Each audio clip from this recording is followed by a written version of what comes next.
Imagine a world where everyone has a decent job, and inequality is part of the past, and where our oceans thrive for generations to come. This vision is the heart of the United Nations Sustainable Development Goals, or SDGs, a universal call to action to end poverty, protect our planet, and ensure a prosperity for all by 2030. Today, we focus on three interconnected goals: SDG 8, decent work and economic growth; SDG 10, reduced inequalities; and SDG 14, life below water. These goals are not just individual targets. They are threads in the same fabric, each strengthening each other. SDG 8, or Decent Work and Economic Growth, aims to promote an inclusive and sustainable economic growth, full and productive employment, and decent work for all. The world's riches are getting richer, while nearly half the global population lives in poverty. Job creation and poverty reduction are fueled by economic growth, but SDG 8 places a strong emphasis on sustainability by separating growth from environmental degradation and giving priority to high-value industries like renewable energy. Gaps in income, race, and gender persist, leaving too many people behind. That's where SDG 10 comes in, reducing inequalities within and among countries, ensuring prosperity reaches everyone, not just the privileged few.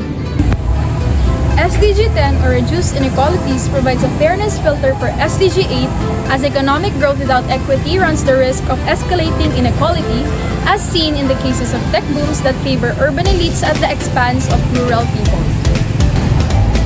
And none of this is possible without healthy oceans, so SDG 14 focuses on life below water. Its aim revolves around its ability to conserve and sustainably use the oceans, seas, and marine resources. This involves reducing marine pollution, protecting marine ecosystems, ending overfishing, and supporting the livelihood that depends on healthy oceans. Oceans give us food, jobs, and even air that we breathe. When we protect our seas, we're also protecting the livelihoods of millions and the health of our planet. SDG 8. Nearly 1 in 5 young people worldwide lack employment, education, or training. Over 2 billion workers worldwide, or 58% of the global workforce, are employed informally, often without social protections or job security. Despite global economic growth, quality jobs remain out of reach for many. SDG 10. Even though the economy grew a lot, GDP grew by 5.6 in 2024. Economic inequality is still a major problem. Structural factors such as disparities in income, education, healthcare, and employment continue to affect different regions and social groups in the Philippines. Inequality remains high, with marginalized groups often excluded from economic opportunities. For 30% of fish stocks, SDG 14, our oceans are under threat. Over 30% of fish stocks are overexploited, and plastic pollution is choking marine life. Over 3 billion people depend on the ocean for their livelihoods, but ocean health is under severe threat. Pollution, overfishing, and habitat destruction are causing declining fish stocks and job losses in coastal communities, directly threatening food security and economies dependent on the sea.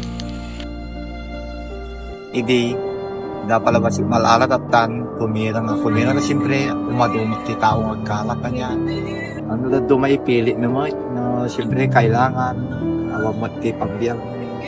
Ano na duma, mataksupit ti bilog, mabati ti bilog. Kaya nagdapay tao nga makasampe.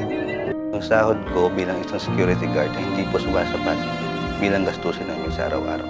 Pag wala akong pasok, nagsasideline ako ng mga ibang trabaho, para pandagdag income namin.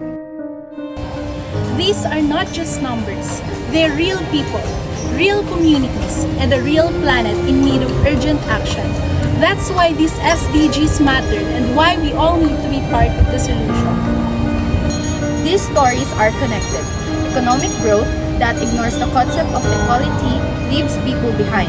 Jobs that depend on overexploited ocean lacks sustainability.